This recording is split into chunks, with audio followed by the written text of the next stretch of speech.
Shalom. So give all praises and glory to Yahweh, Bahashem, Yahweh Shai, Bahashem, Rakakadash. everyone to the apostles, James Ruel, and shalom to the faithful man as always continue doing the work of the Lord.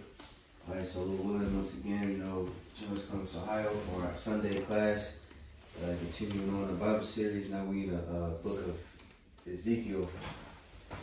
Okay, so now we're gonna go into the article, and it's gonna pretty much be an overview of the whole book. But before that, let me see. I'm gonna read this real quick.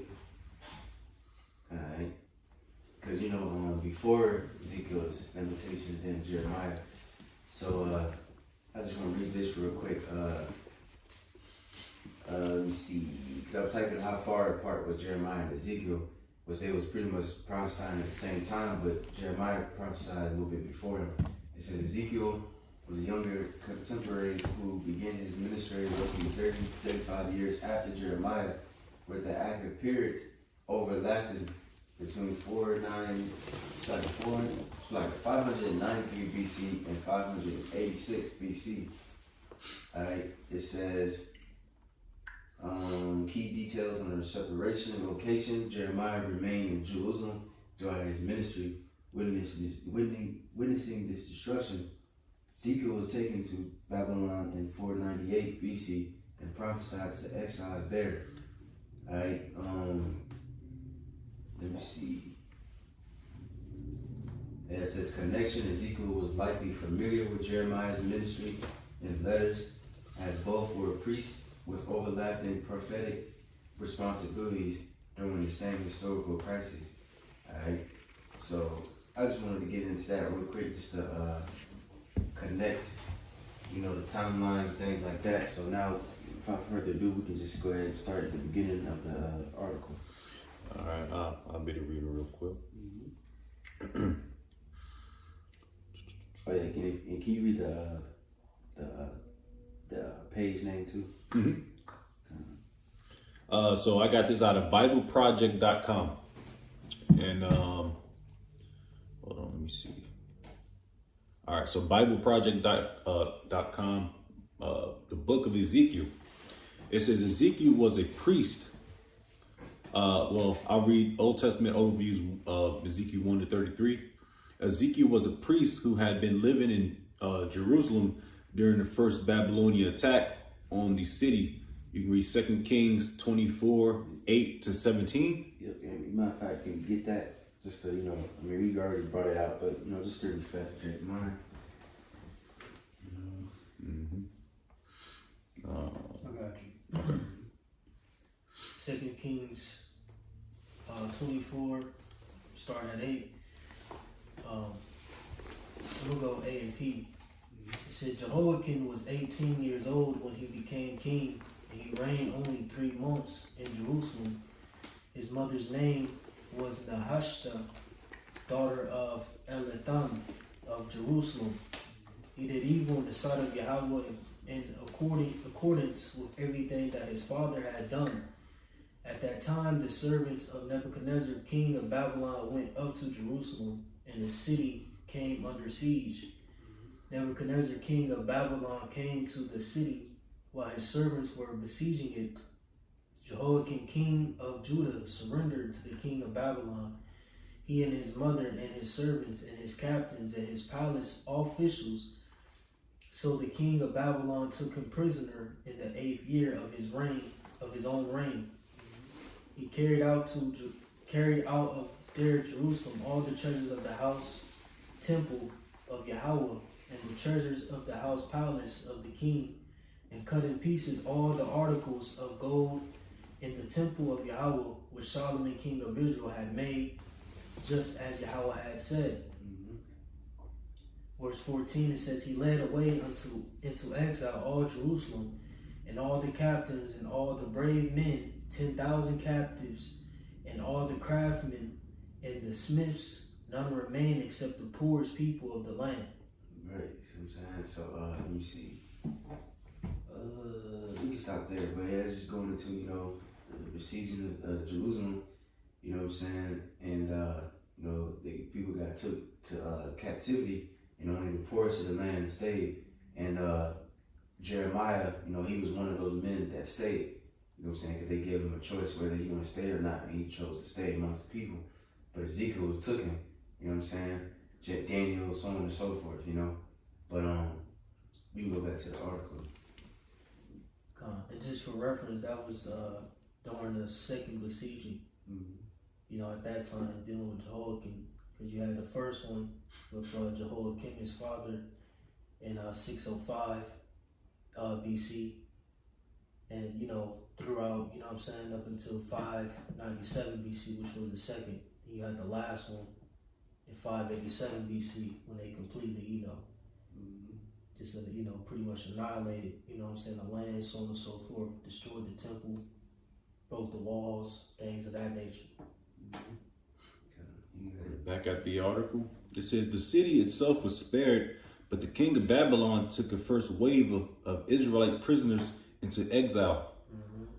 Ezekiel was among them. The book begins 5 years after these traumatic events, and we find Ezekiel sitting on the bank of an irrigation canal near his Israelite refugee camp.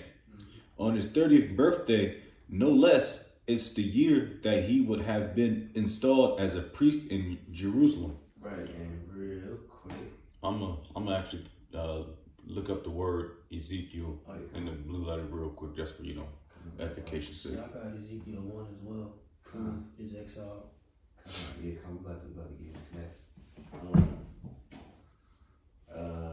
You can read the name, and I'm gonna get a preset real quick. Mm-hmm. You got it. So we got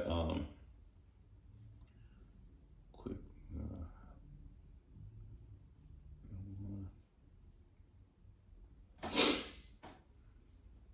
Slocky.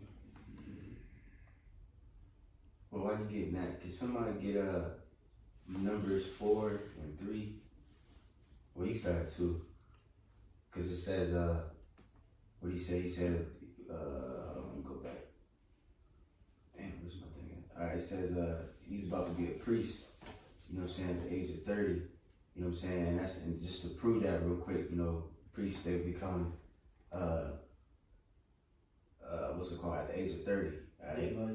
Levites, yeah. Become priests, yeah. Right. There you got it.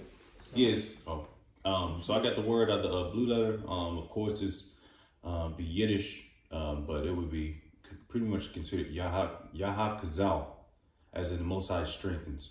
All right. So that's pretty much the name of Ezekiel in the Hebrew. Mm-hmm.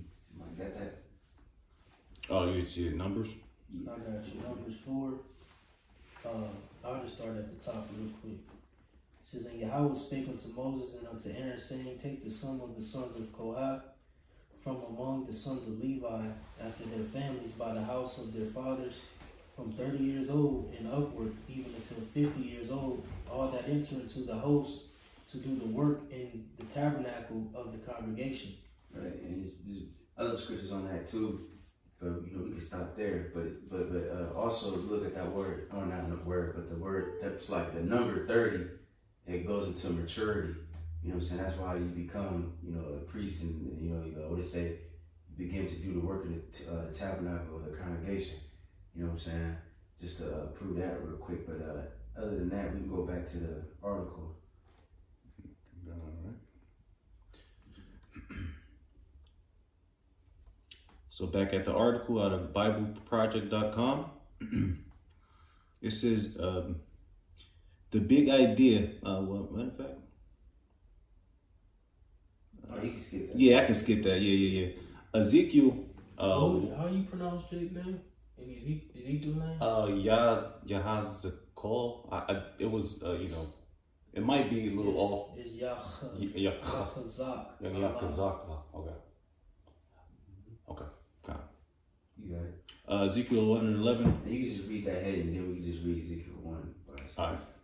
It says Ezekiel 1 to 11. This is commissioning sign, acts, and the Most High's departure from the temple. And jumping to Ezekiel real quick.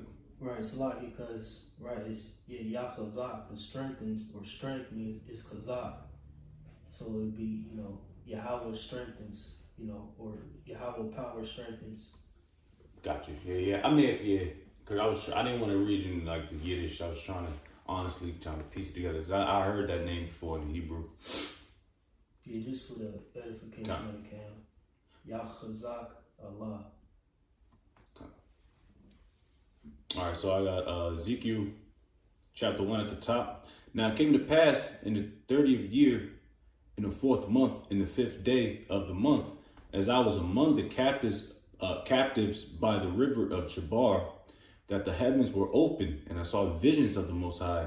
In the 5th day of the month, which was the 5th year of King Jehoiakim's captivity, the word of the Lord Yahweh came expressly unto Ezekiel, the priest, the son of Buzai, in the land of the Chaldeans by the river Chebar. And the hand of the Lord Yahweh was there upon him. And I looked, behold, a whirlwind came out on the north, a great cloud, and a fire enfolding itself. Right, in other words, a chariot. And even what's that damn History Channel? I believe they even go into that. Like I think it's called I forgot what the channel or the show is called, but I think it's like Ancient Aliens or some bullshit. But they would use Ezekiel 1 to prove the existence of the so-called UFOs. But that's pretty much what he's seen. But you got it.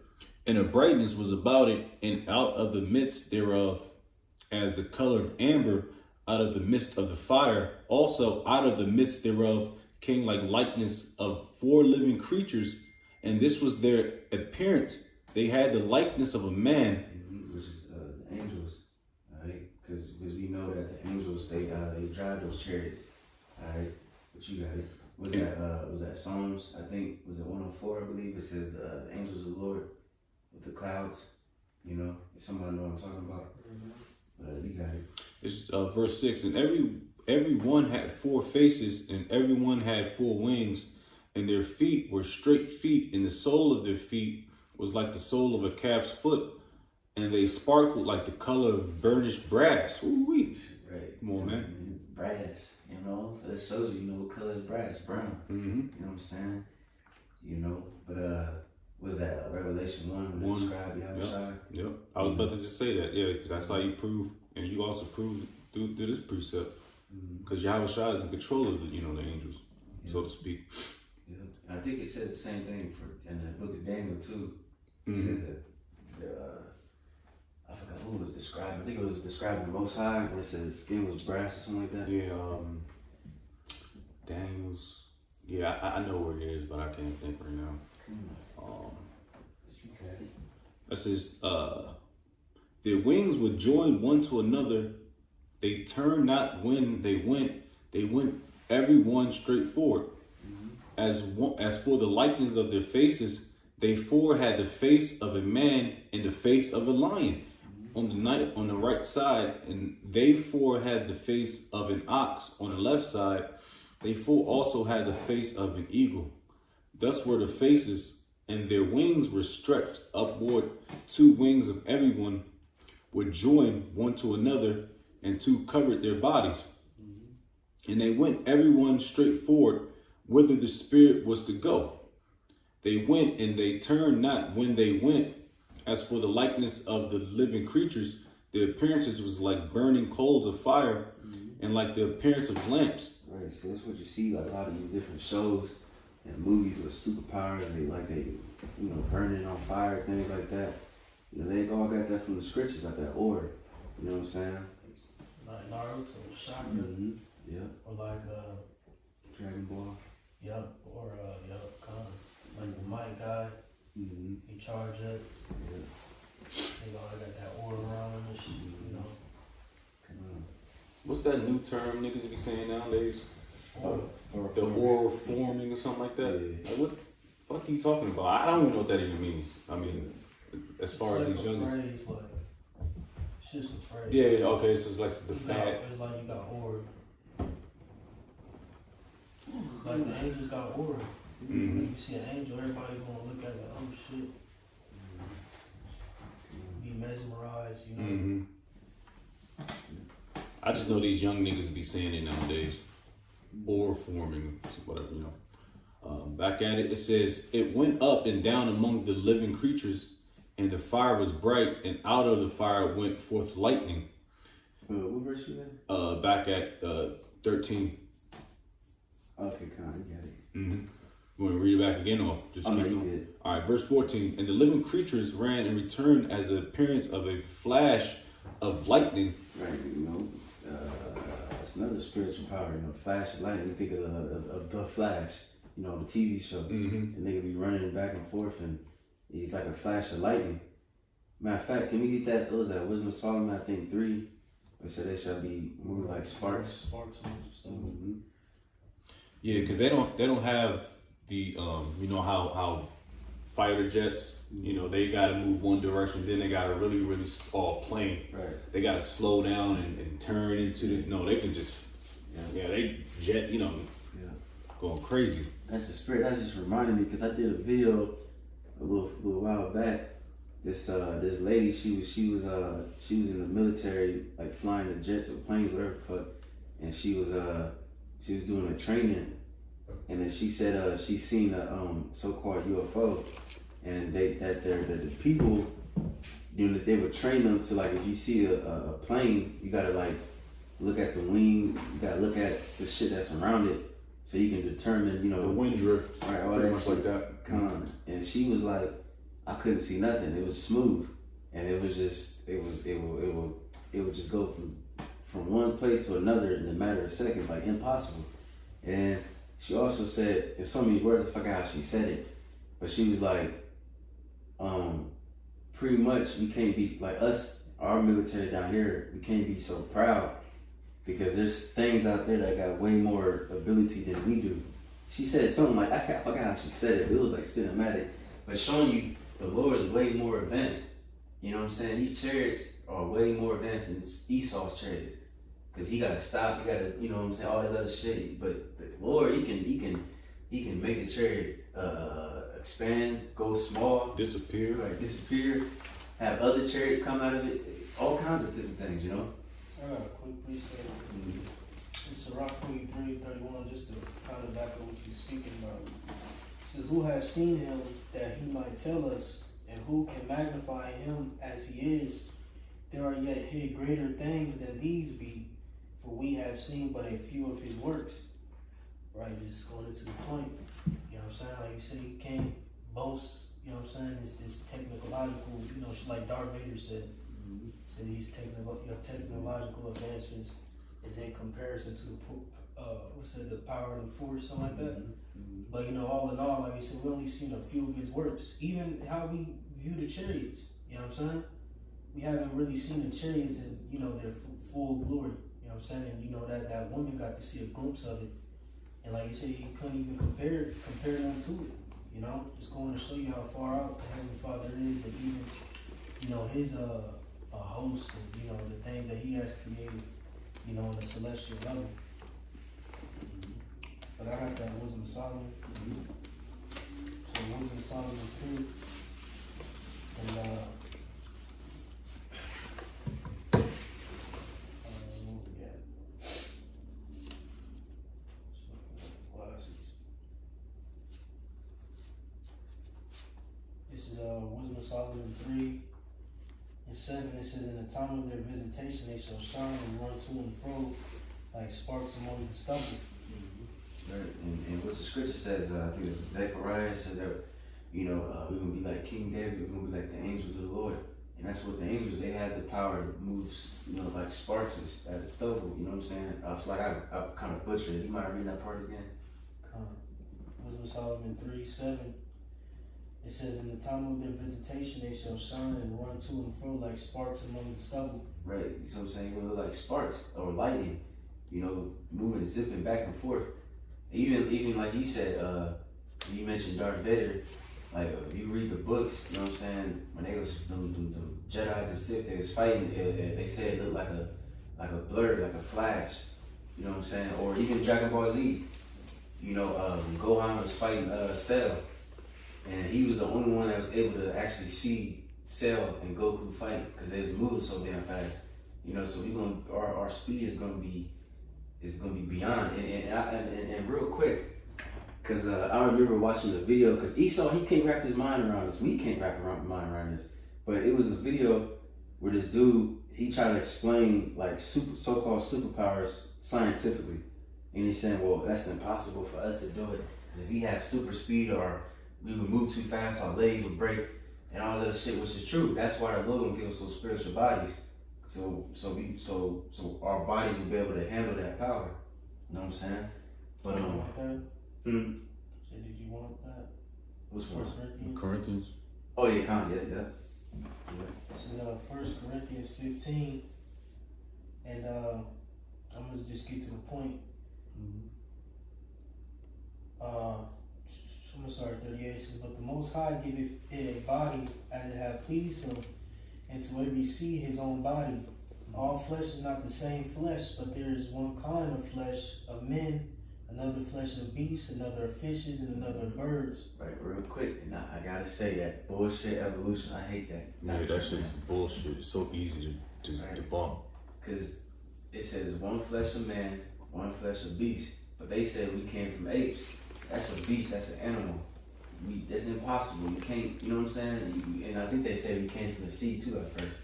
That's impossible, you know what I mean? But you got it. It says there are also celestial bodies and bodies terrestrial. But the glory of celestial is one, and the glory of terrestrial is another. Right, celestial, you know, like angels, you know, the heavenly bodies, things like that. And you got terrestrial, which is like Terrain, right? The flesh, you know, yeah. you came out of the dust. You know what I'm saying? But you got it. Let me see. I want to get down to the point. I must jump down to verse 52. I'm gonna start at 51. Or it's like at 50. It says, now this I say, brethren, that all flesh and blood cannot inherit the kingdom of heaven, or the kingdom of the Most High, neither do corruption inherit incorruption. Behold, I show you a mystery. We shall not all sleep, but we shall all be changed. Like sleep, we die. We're not all gonna die, and that's it. We're gonna be changed. You know what I'm saying? Because you know we need those new bodies in order to perform these different. Well, now I'm gonna say this too. Now the Lord, because He is gonna give us spiritual powers, and we are gonna be able to do these different things, even in this body.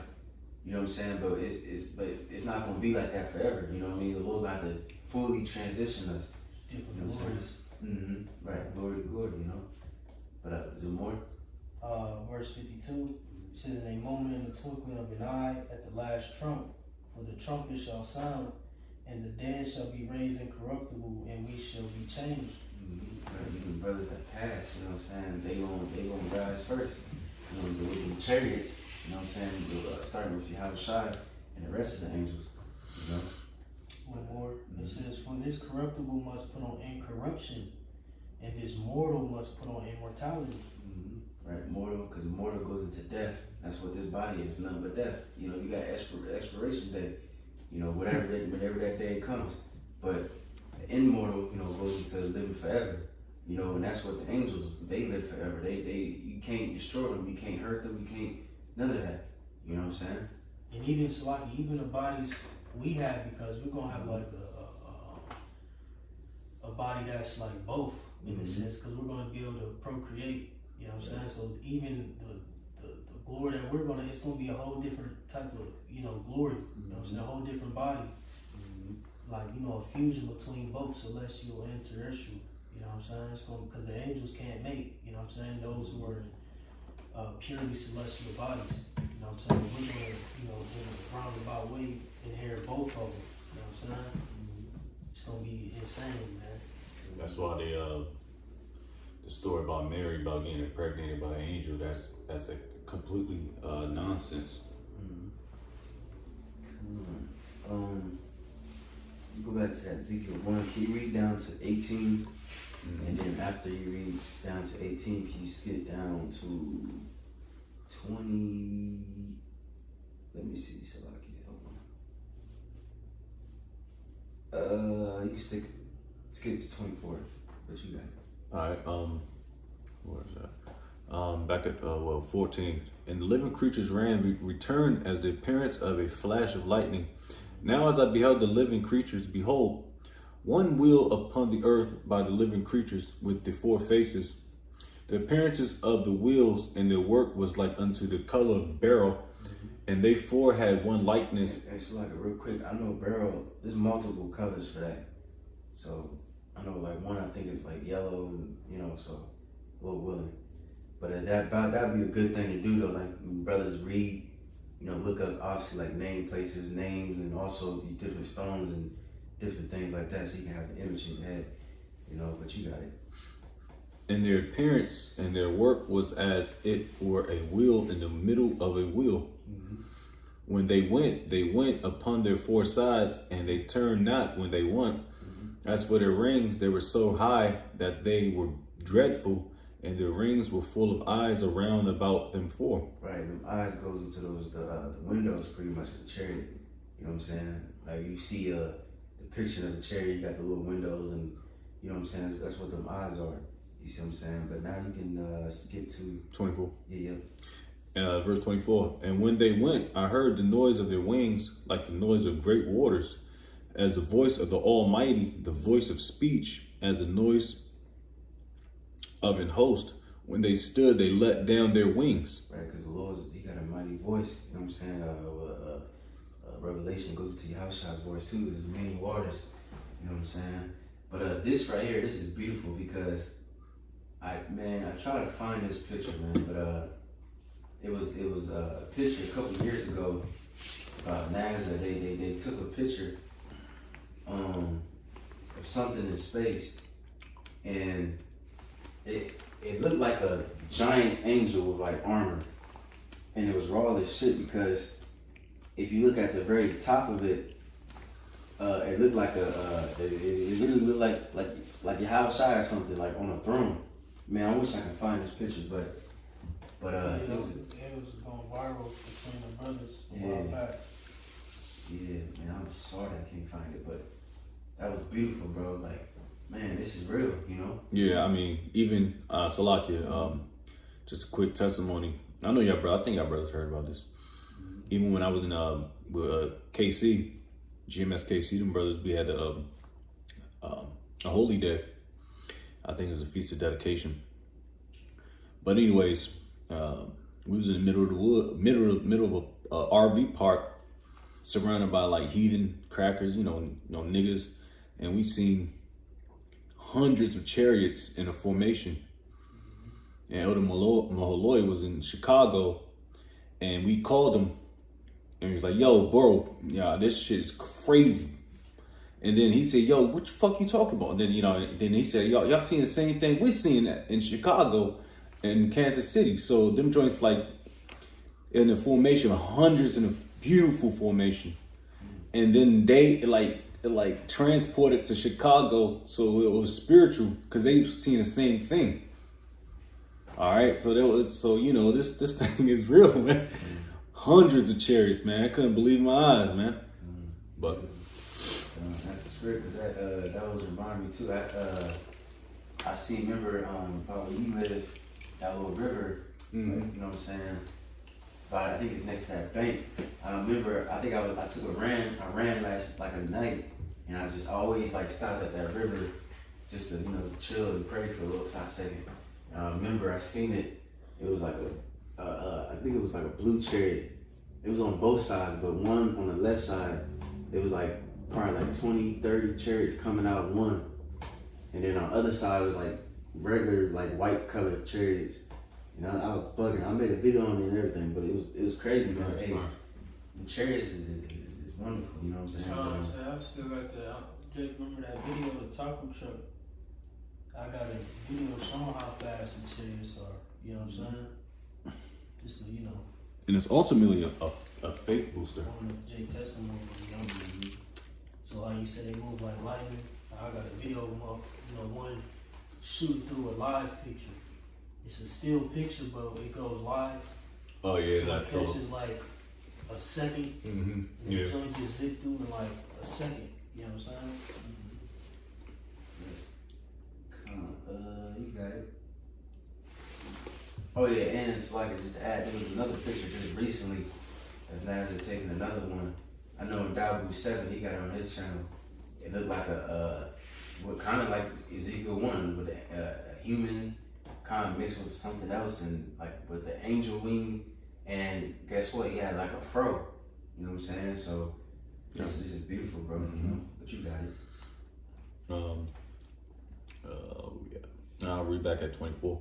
And when they went, I heard the noise of their wings, like the noise of great waters, as the voice of the Almighty, the voice of speech, as the noise of an host.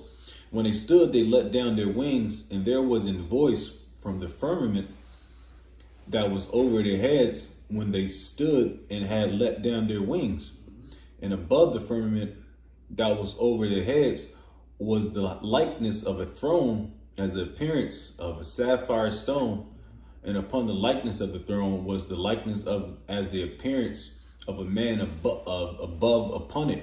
You know what I'm saying? Which again, like I said, that Nazar picture, it was the same thing. It was an angel, a tall, big, giant ass angel. You know what I'm saying? And I don't know, did they have a sword? What am I tripping? You know, you just seen that picture? The one we're talking about, the Nazar one? No. Cause I know he had like armor, it looked like, but then above him, it looked like a throne. You know what I'm saying? For man, I believe he had a fro. You know what I'm saying? So that just confirms the Lord. You know what I'm saying? But you got it. Yeah. And I saw as the color of amber, as the appearance of fire round about within it, from the appearance of his loins even upward, and from the appearance of his loins even downward, I saw as it were the appearance of fire, and it had a brightness around about, as the appearance of the bow that is in the cloud in the day of rain, so was the appearance of the brightness round about. This was the appearance of the likeness of the glory of the Lord Yahweh. And when I saw it, I fell upon my face, and I heard a voice of one that spake. Right, and real quick, let's just read Ezekiel 2 to like 1 to like let me see. You can stop at 3 and then we go back to the article because it's going to go into that word glory. You know what I'm saying? But you got All right, Ezekiel 2 at the top. And he said unto me, Son of man, stand upon thy feet, and I will speak unto thee. And the Spirit entered into me when he spake unto me, and set me upon my feet, that I heard him that spake unto me. And he said unto me, Son of man, I send thee to the children of Israel, to a rebellious nation that hath rebelled against me.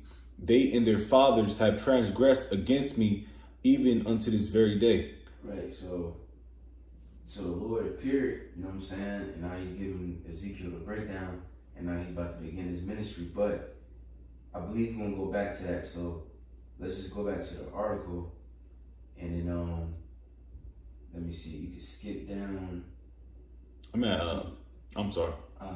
I was at Ezekiel 1:11, commissioning signs, acts, and the Most High's departure from the temple. If you could skip to the second paragraph where it said the Hebrew word for glory. Yep, gotcha. All right, back at the BibleProject.com article, or article of the book of Ezekiel. It says the Hebrew word for glory is kavod, and it means heavy or significant. Right, because I remember Jake used to say that back in the day. I don't really hear Jake say that in a minute, but like, damn, that's heavy. Like, you know what I'm saying? But that's how the glory of the Lord was. It was very heavy and majestic. You know what I'm saying?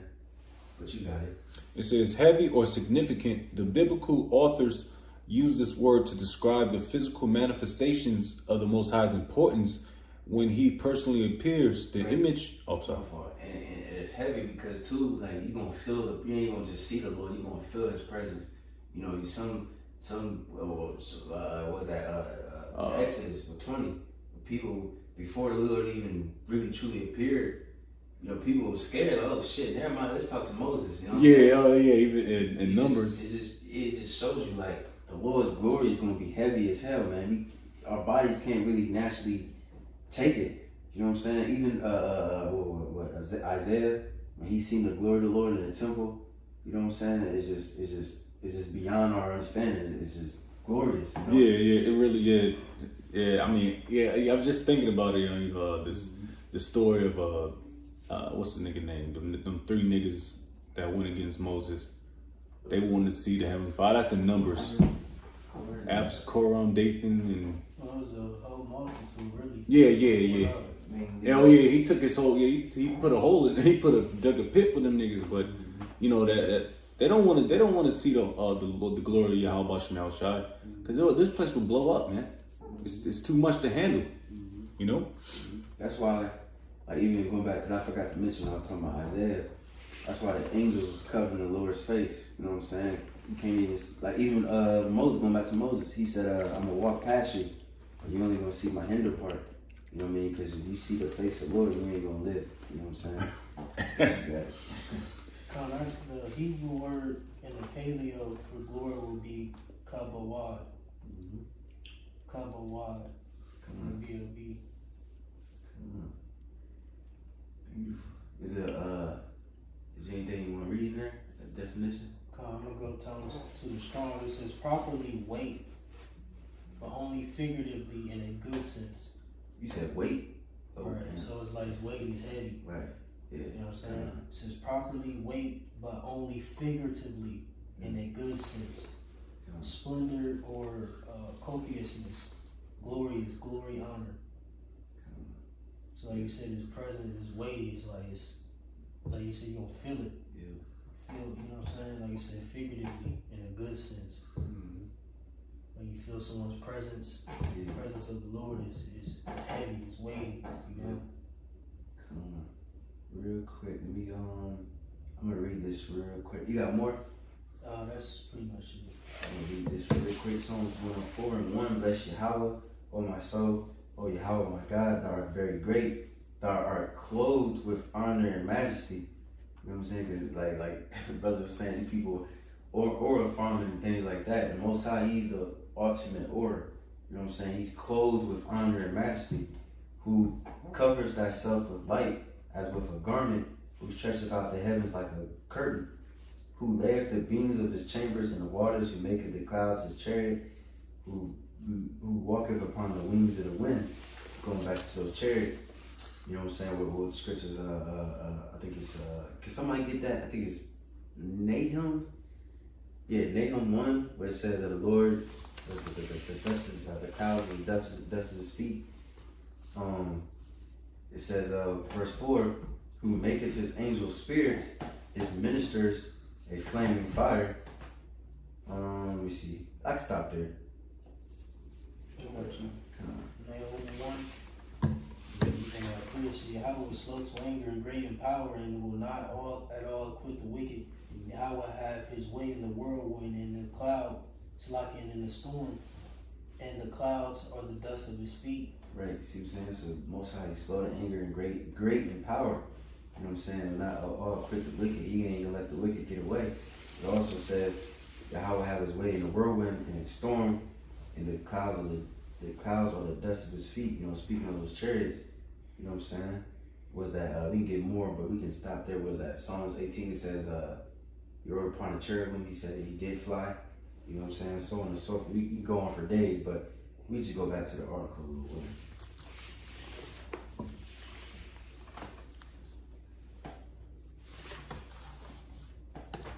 All right, back at the article, of course, BibleProject.com.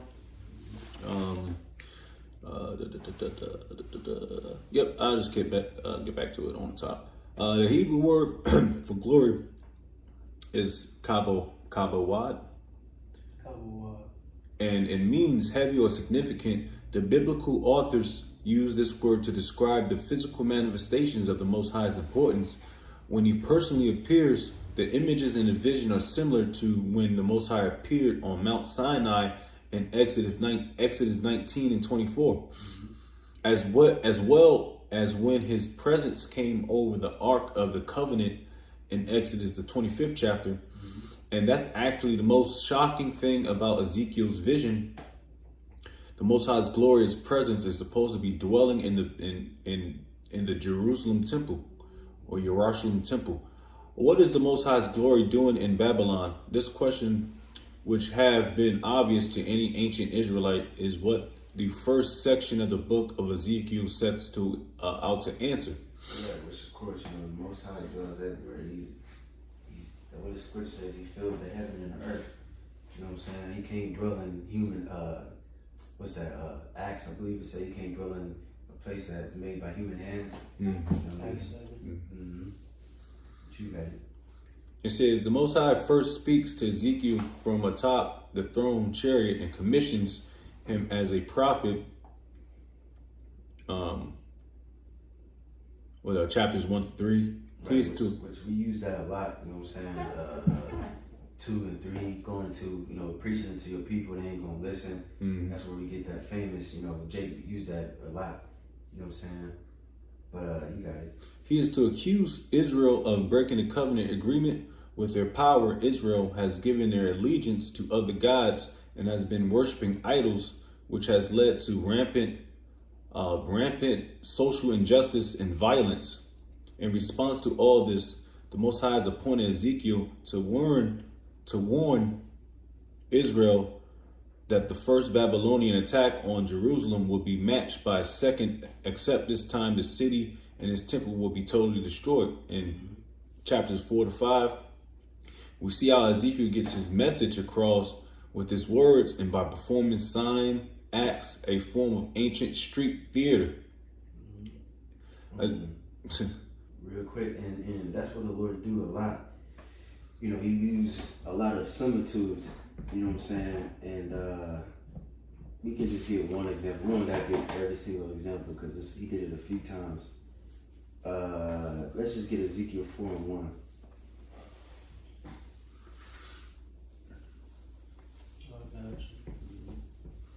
Ezekiel 4:1 it reads, "And thou also, son of man, take thee the tile and lay it before thee, and portray upon it the city, even Jerusalem, and lay siege against it, and build a fort against it, and cast a mount against it. Set the camp also against it, and set battering rams against it round about.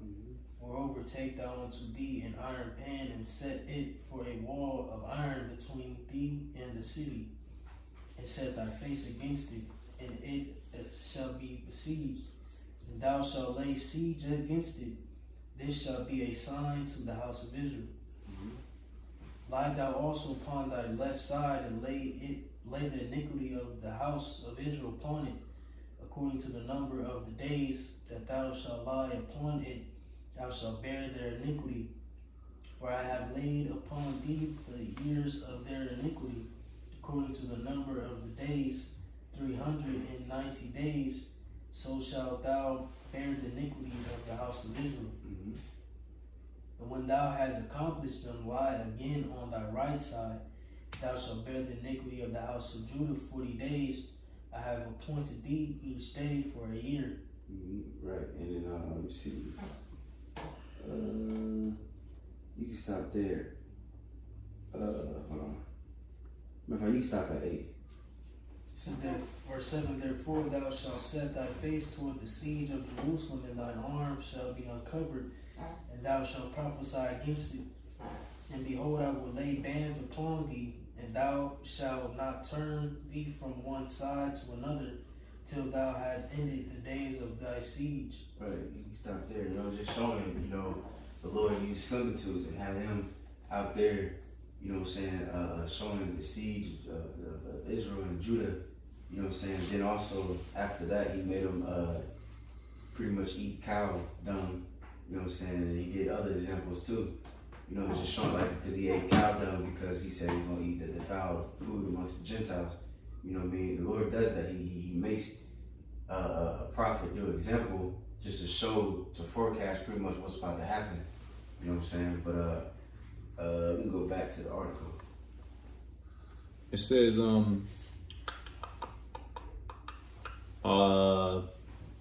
in chapters 4 to 5, we see how Ezekiel gets his message across with his words and by performing sign acts, a form of ancient street theater. Ezekiel would publicly behave in strange, bizarre ways that acted as parables of his prophetic message. He was called to build a tiny model of Jerusalem and enact the coming Babylonian attack. He shaved off all his hair and chopped it up with a sword In the most extreme case, he played the role of the scapegoat of the Day of Atonement by lying on his side for over a year, eating food cooked over human waste as a sign of the nasty food that would be eaten during the siege of Jerusalem. Right, in which he wasn't, or the Lord told him to eat human waste, human shit first. And he was like, I ain't never did that. Then it's like I said, he said, or eat cows. You know what I'm saying? So he ended up eating the cow shit. You know what I mean?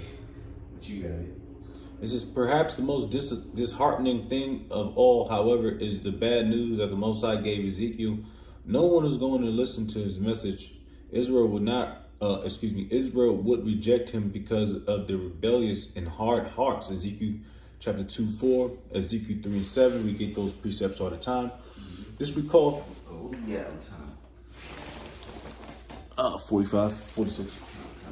But you got it. But yeah, that's nothing new to us, man. These niggas ain't gonna listen. That's why the scripture says you're gonna prophesy to the wind. But you got it. Mm-hmm. This recalls Moses' description of Israel after the wilderness rebellions and his prediction with that Israel would eventually end up in exile, Deuteronomy 30th chapter. Ezekiel had the unfortunate privilege of seeing Moses' warning becoming grim reality. After his commission, a dismayed Ezekiel began to perform his task. After about a year, he has another vision in which he is taken on a virtual tour of the temple to see what's happening. There is that his absence, chapters 8 to 11. I'll make one point. Mm-hmm. So dealing with the dome, believe he baked it. He baked with the dome. He didn't literally eat it. Okay. Like if when you read verse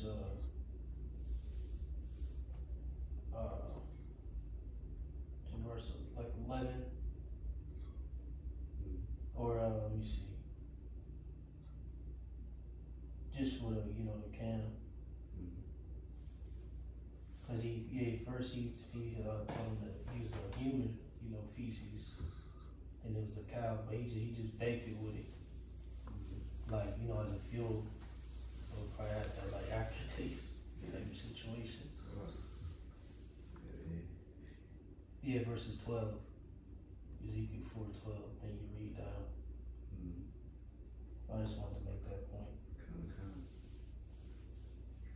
And it's not good. In the outer court in front of the temple stands a large idol statue. He sees the elders of Israel worshiping other gods, both outside and inside the temple. And he also sees women worshiping the Babylonian god Tammuz. Finally, he sees the Most High's glorious throne chariot move out of the most holy space and leave the temple and head east towards Babylon. Now, real quick, just for the time's sake, Lord willing, brothers can read that account on their own. But can we get what's done in the dark should be revealed in the light? Because pretty much the Lord showed them the wickedness that niggas was doing behind closed doors. You know what I'm saying? And I think a brother said that too in the video, elder brother, something like that. The Lord might do that. The Lord might show us a vision of the wickedness that these different Israelite camps doing or different churches doing behind closed doors, just like he did to Ezekiel. You know what I'm saying? And really, that's really happening, really, on the spiritual level. Niggas getting exposed. It's a card. I got it. Oh, yeah. Did you want the one in Luke? I got it. Dang. It don't matter. Oh no. Is that it? It's,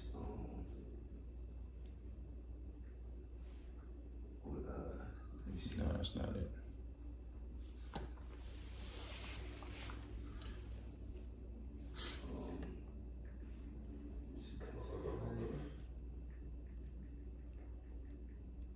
It might be.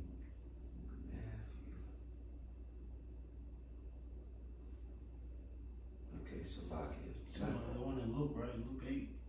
yeah, that might be it. What did that say? Luke 8 and 17 says, "For nothing is secret that shall not be made manifest." This Luke 8:17 it reads, "For nothing is secret that shall not be made manifest, neither anything hid that shall not be known and come abroad." Right, that's exactly what's happening on all levels. You know what I'm saying? The different Israelite camps, the churches, these Esau's, the politicians, everything is being exposed. You know what I'm saying? And chiefly through the prophets of Yahweh Shem Shai.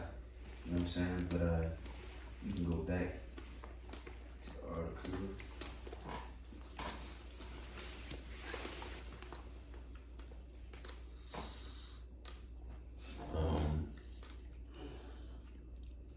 Let me see where I'm at. All right, back at it. The article, of course, BibleProject.com. And so we come full circle in chapter 11, and we discover why and how the Most High's glory came to appear before Ezekiel as he sat by the canal in Babylon. Israel's idolatry and covenant violations became so blatant and offensive that the Most High decided to leave his own temple. The Israelites had driven their power away, and he gives the city and temple over to destruction. Yet the Most High has not abandoned his people. Rather, he goes into exile with them. At the end of the vision, the Most High promises that he will return a remnant of Israel back to the land, transforming them by removing their heart of a stone and giving them a new, soft heart of flesh so that he can love and follow their power. Ezekiel 11:19. Let me see. Yeah, somebody read that real quick. I got you. Ezekiel 11, you want to get to the point? Yeah. Verse 19. It says, and I will give them one heart, and I will put a new spirit within you, and will take the stony heart out of their flesh, and will give them an heart of flesh, that they may walk in my statutes and keep mine ordinances, and do them, and they shall be my people, and I will be their God. Right, that's what we're going to do with the second covenant, you know what I'm saying? We're going to be perfect, you know? And, but of course, you know, the Lord did that on a, I would say, at a lower level, you know, pretty much make the people return. You know what I'm saying? Like, we already did that class with Ezra, Nehemiah, you know, so what's his name? Zerubbabel, things like that. But the Lord's going to perfect it with the new covenant. You know what I'm saying? And we're going to have the laws and statutes in our heart. And we won't be going off at all. You know what I'm saying? But let me see. We can start. No. Matter of fact, can you go down to 22 and just read out the rest of the chapter? Verses 22, it says, then did the cherubims lift up their wings, and the wheels beside them, and the glory of the Most High, God of Israel, was over them above. And the glory of Yahweh went up from the midst of the city and stood upon the mountain, which is on the east side of the city. Afterwards, the Spirit took me up and brought me in a vision by the Spirit of the Most High to Chaldea, to them of the captivity. So the vision that I had seen went up from me. Then I spake unto them of the captivity all the things that Yahweh had showed me. Right. So the Lord gave him a vision in the captivity, and he, you know, like a prophet, the vision that he gave break down to the people. You know what I'm saying? And then it's going back to the article, it's going to go into the glimmer of hope. All right, what you got it? Back at it. It's a small glimmer of hope that's quickly submerged under the reality of imminent destruction. Chapter 11 is a key transition story that helps us understand how the rest of the book of Ezekiel is designed. The next 3 sections are all announcements of the Most High's judgment, beginning with Israel, chapters 12 to 24, moving on to the neighboring nations, chapters 25 to 32, and finally addressing the city of Jerusalem itself, chapter 33. Following all this grim judgment, we find in chapters 34 to 48 a more powerful conclusion for Israel, the nations, and all creation. I'm sorry? A more hopeful conclusion for Israel, the nations, and all creation. Ezekiel 12 to 24, warnings of Israel's coming judgment. Chapters 12 to 24 of the book of Ezekiel focus on the Most High's judgment coming for Israel. This is a collection of diverse poems and essays where Ezekiel shows his fondness for parable and allegory. He portrays Israel as a burnt, useless stick. Chapter 15, a rebellious wife, chapter 16, a dangerous raging lion captured by hunters, chapter 19, and as two promiscuous sisters, yet, chapter 23. There are all depictions of Israel's senseless rebellion and idolatry and the ruin that results. So that was allegorical pretty much in that chapter. When I read it, I was like, that had to be, yeah, because I read it, like, holy, you know. Where I'm at. Ezekiel asked that lawyer. Yeah, I got it. These are all depictions of Israel's senseless rebellion and idolatry and the ruin that results in chapters 14, 18, and 20.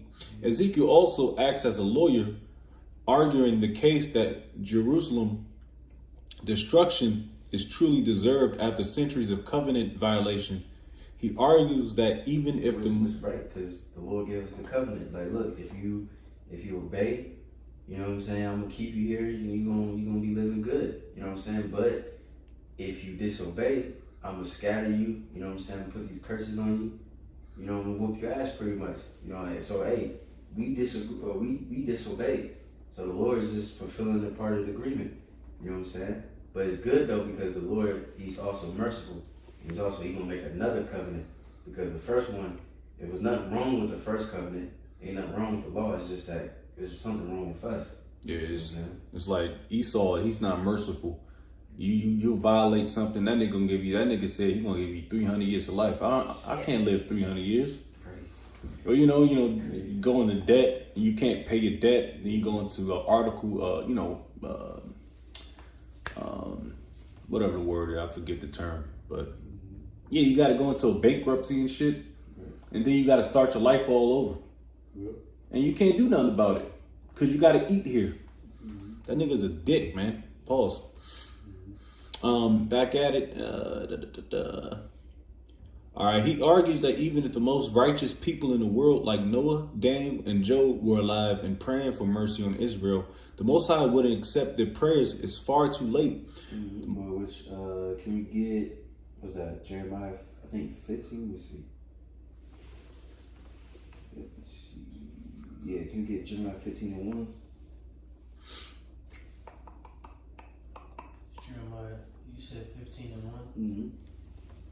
Jeremiah 15:1 it reads, it says, then said Yahweh unto me, though Moses and Samuel stood before me, yet my mind could not be toward this people. Cast them out of my sight and let them go forth. Right, see? So nothing can stop the judgment on 2/3 Israel. Not Moses, not Samuel, anybody that try to plead. That's why he told Jeremiah, don't lift up a cry for these people because I'm not going to hear it. You know what I'm saying? These judgments must needs be. All right. Let me stop there. Let me go back to the.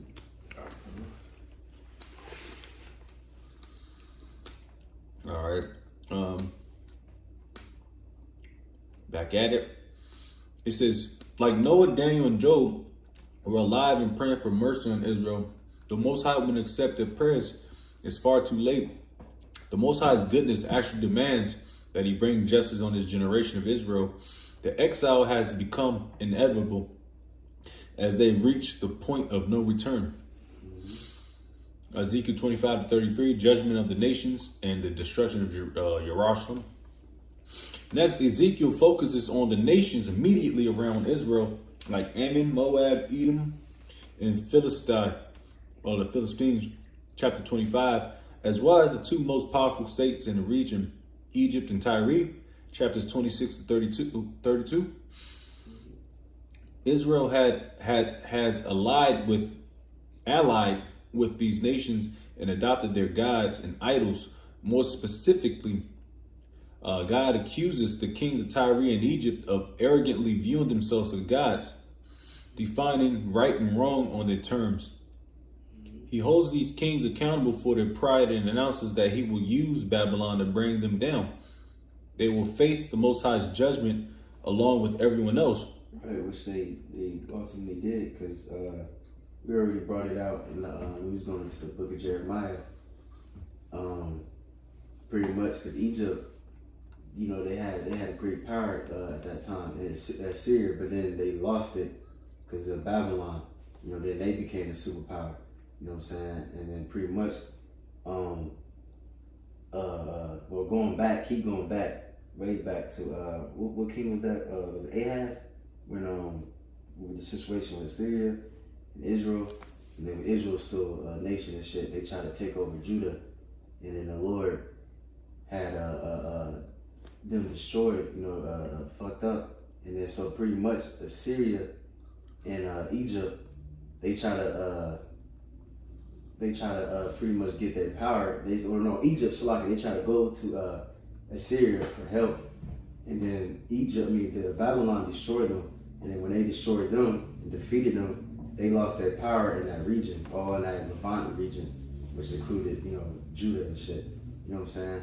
So then, of course, like I said, then Babylon became a superpower. All right, but you got it. It says, following these intense sections is a short story in chapter 33. Ezekiel is met by a refugee who has just arrived from Jerusalem to give him a report. Babylon has attacked the city of Jerusalem once again. This time the city has fallen and the temple is destroyed. Ezekiel's warnings became a reality, but in the midst of his grief, we remember the glimmer of future hope at the end of chapter 11. Jerusalem's destruction is not the end of the story. Real quick, can we get Ezekiel 33? Let me see. Because it shows you in this chapter, that's when he found out. Hold on, let me see. I gotta find the verse.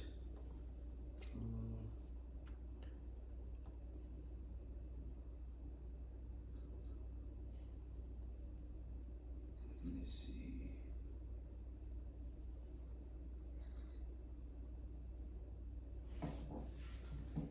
Hold on, Google search this. I can't find the verse.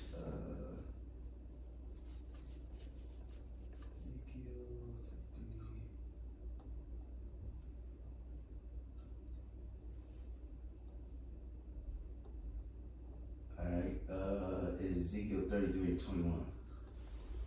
Gotcha.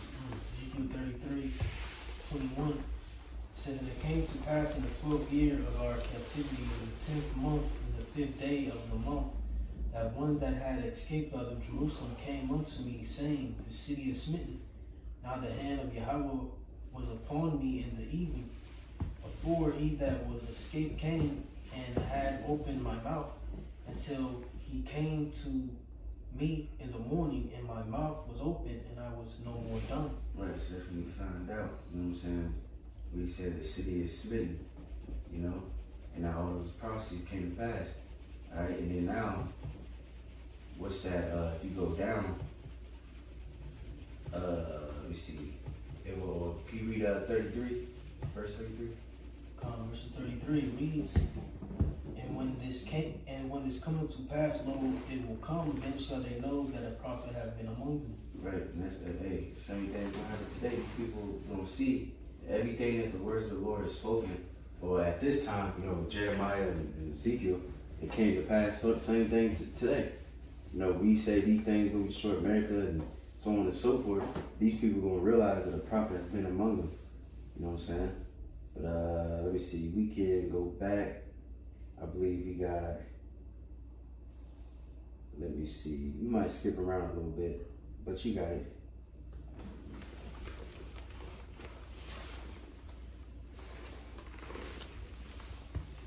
Back at it. Article, obviously, BibleProject.com. Ezekiel 34 to 37, coming hope and after exile.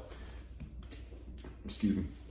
The next main part of Ezekiel, chapters 34 to 48, explores the aftermath of the destruction of Jerusalem and its temple. This was the most horrendous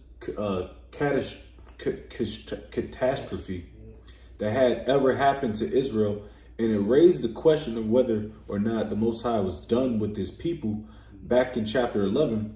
However, we were left with the hope that there was still a future beyond the exile. The rest of the book of Ezekiel is designed to explore the vision of hope.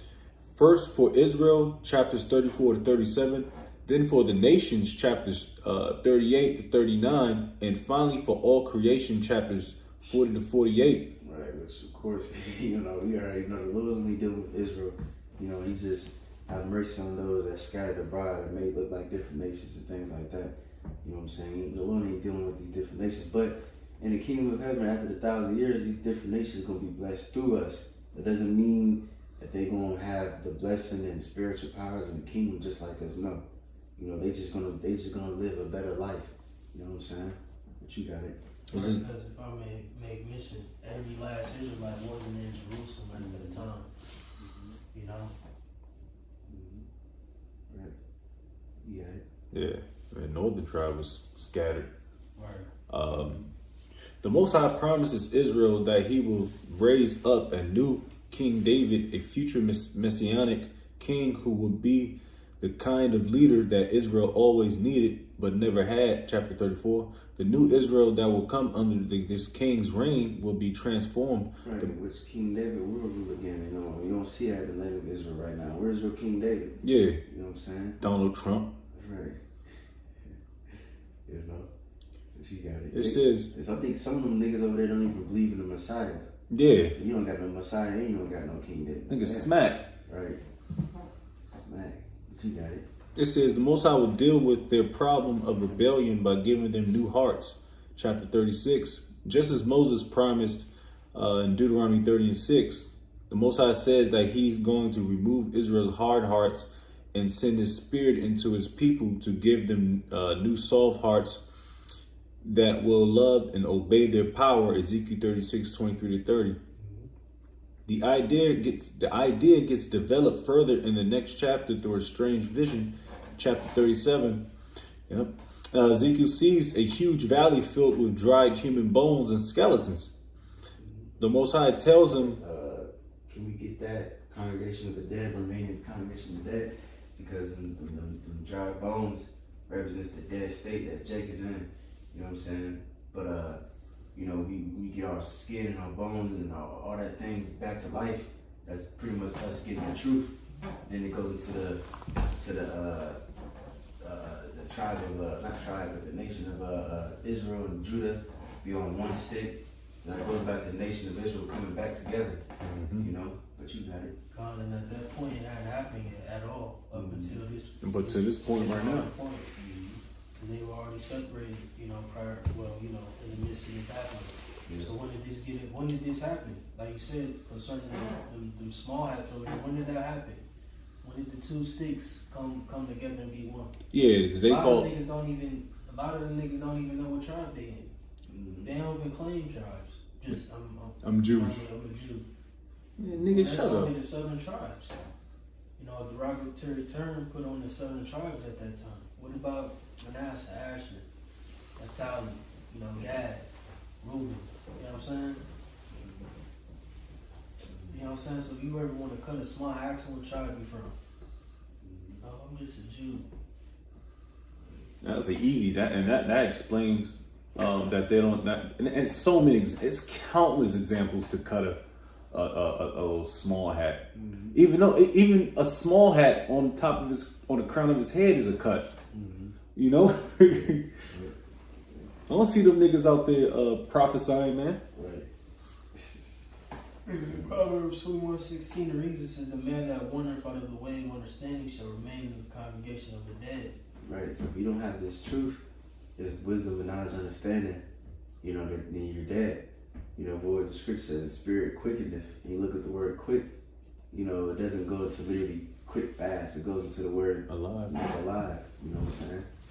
So, hey, again, Yahushua said, well, I'm the way, the truth, and the life. So if you don't have Yahushua, then you don't have no life.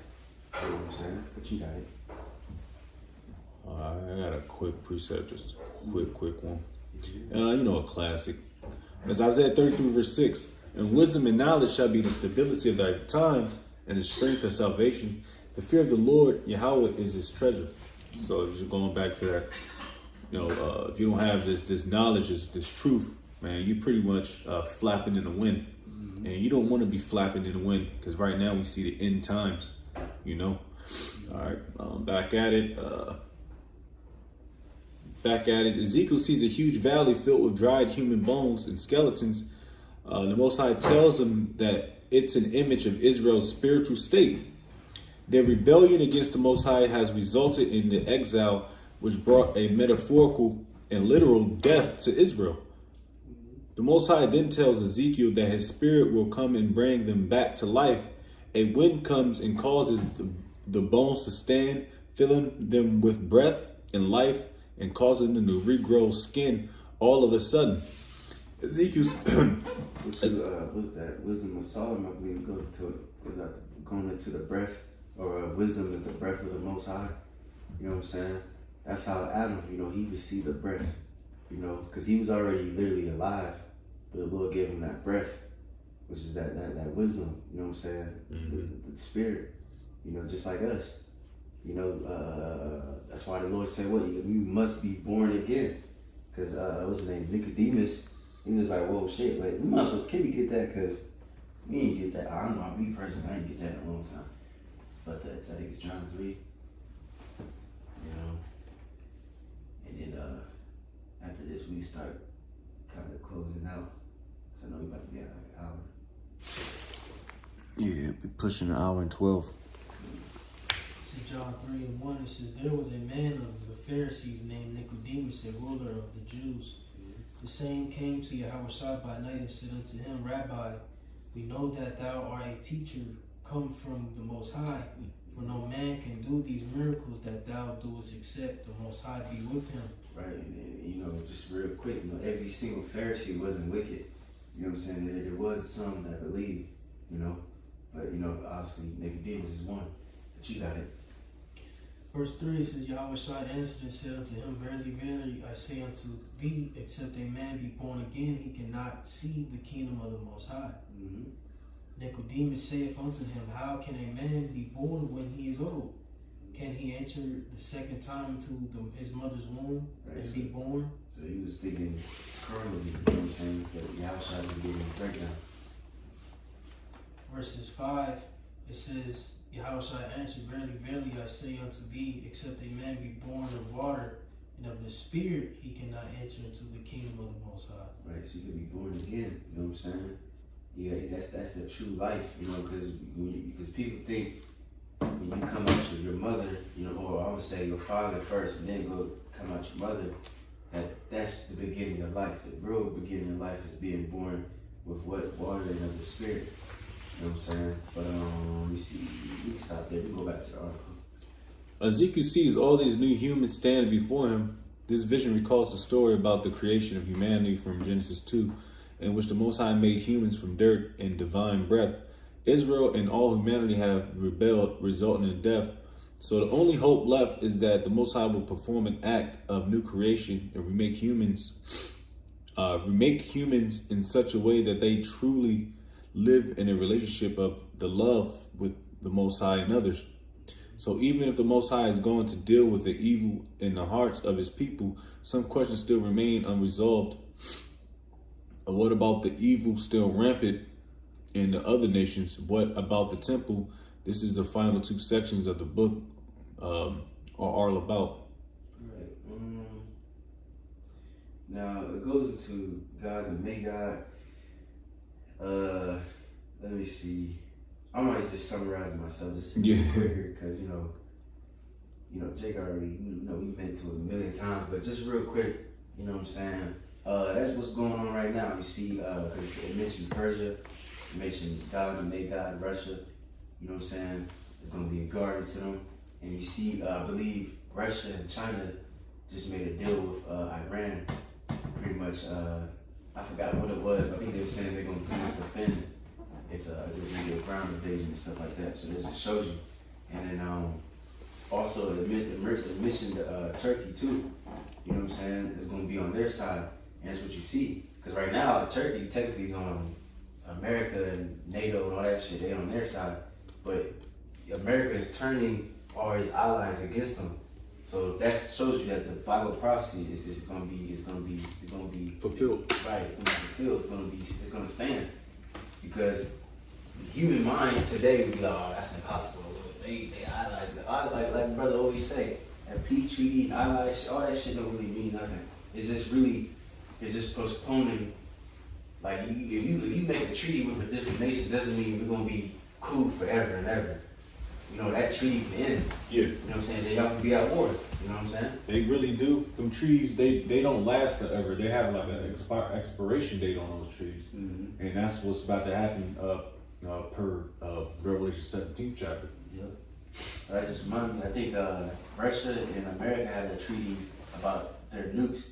Yeah. I think about making it so much, and then that shit just ended. Mm-hmm. Like I think like last year or something like that. Mm-hmm. You know? But you can skip to the last part. Alright. Back at the article. So the last actual paragraph. What Ezekiel 40, 48 vision? 40 to 48. Yeah. Ezekiel 40 to 48, vision of a restored temple and renewed creation. After the Most High's victory, chapters 40 to 48 describe how the Most High's presence will one day return to his people in his temple, resulting in cosmic restoration. Ezekiel has an elaborate vision of a new temple and city. He is given a heavenly tour guide who shows Ezekiel around this new temple complex that's much larger and even more majestic than King Solomon's temple. There's a new altar, new priests, and a new system of worship. After the elaborate tour, the Most High's glorious throne chariot that Ezekiel saw in his first vision comes back and enters this new temple. Right. So, you know, we had obviously the first temple got destroyed, and it's going to be two more. Now, the second one was literal, like an actual temple when we came back from exile. You know what I'm saying? Which, like I said, we already went through that with Nehemiah, right, Zerubbabel, Ezra, so on and so forth. All right, and I believe the priest Joshua. You know, but now the third one is going to be spiritual, and that's going to be us, because we're lively stones. That's us coming down from the chariots, you know what I'm saying, and returning back to our land. All right, but you got it. So now the meaning of these visions has been a source of debate for a long time. Some Jewish and Christian readers believe that this vision will be fulfilled literally one day, and that these chapters offer the actual blueprints of the new temple to be built when the Messiah returns and brings the Most High's kingdom. Many other Jewish and you got a lot of so-called, you know, who's thinking that they about to build a third temple. yeah. You know, and sacrificing red heifer and shit. But nah, you know, that's gonna come to naught. You know what I'm saying? But you got it. This is when the Messiah returns and brings the Most High's kingdom. Many other Jewish and Christian readers think that this vision, like Ezekiel's. Real quick, so like my father, and because going back to the second temple, you know, it was beautiful and all that, but you had Herod, he had additionals to the temple. So you know what I'm saying? You might have a heathen, Edom might have that. Yeah. Gonna add to the temple. Like no, when we get our third, the kingdom period, ain't gonna have no heathen that's gonna be having their building their part of their into our shit. Yeah, making additions and shit. Yeah, that's what that defiled the temple anyway. Niggas ain't supposed to be up in there. It says, Christian readers think that the vision, like Ezekiel's other visions, is full of symbolic imagery. Yeah, it's like I keep thinking this shit's like, but because what the Lord said, no stone shall be left. You know what I'm saying? That's what happened. But it's spiritual because the only thing, like you see them rats over there balancing, doing that humping the wall shit. that was Herod's wall. So that's spiritual. The only thing that's still standing is the Edomite part. Our actual temple was destroyed. Yeah. You see what I'm saying? Damn. Yeah. It says they depict the reality of the Most High's presence returning to his people in the messianic kingdom, but not necessarily in the form of an actual building. Oof. Whichever view you take, it's important to notice that Ezekiel never calls the city Jerusalem, and in chapter 47, we discover why. Ezekiel sees a tiny stream pouring out of the temple threshold, quickly becoming a raging river that flows from the temple through the city and out into the desert. The river empties into one of the most desolate places on planet Earth, the Dead Sea Valley. As the river advances, it leaves behind a trail of trees and life, and the Dead Sea is transformed into a living sea, teeming with plants and animals. All this imagery comes from the description of the Garden of Eden in Genesis 1 and 2. And we can see just how cosmic Ezekiel's vision is. The Most High's plan has always been to restore all humanity and creation to his life-giving presence, exemplified in the name of this garden city. The Lord is there. Ezekiel 48 and 35. It was the scripture said, "Lord will beautify the place of his footstool." Roughly paraphrasing. You know what I'm saying? I think Joel goes into that too. Garden of Eden. You know what I'm saying? A little bit restored after he destroys this place. You know what I'm saying? But you got it. It says, with these stirring images, the book of Ezekiel comes to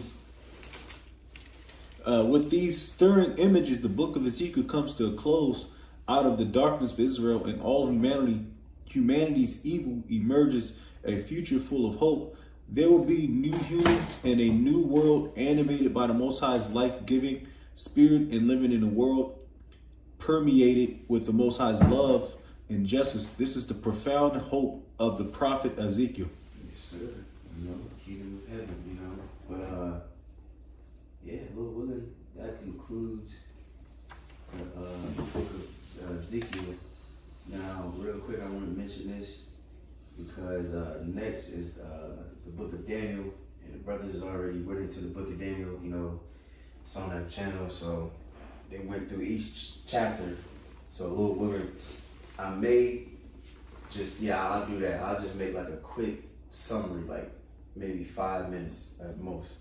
You know, just to bridge everything, and then Lord willing, we're just gonna go to the book of Hosea. You know what I'm saying? Lord willing, next week. So, anybody got anything? You good? Okay, so Lord willing, hopefully that was edifying. Lord willing, we give all praises and glory to Yahweh, Bahashem, Yahweh Shai, Bahashem, Kakodash. And the boss of GMS and Ruel. So, once the faithfulness continue to work with the Lord. So, shalom. Shalom.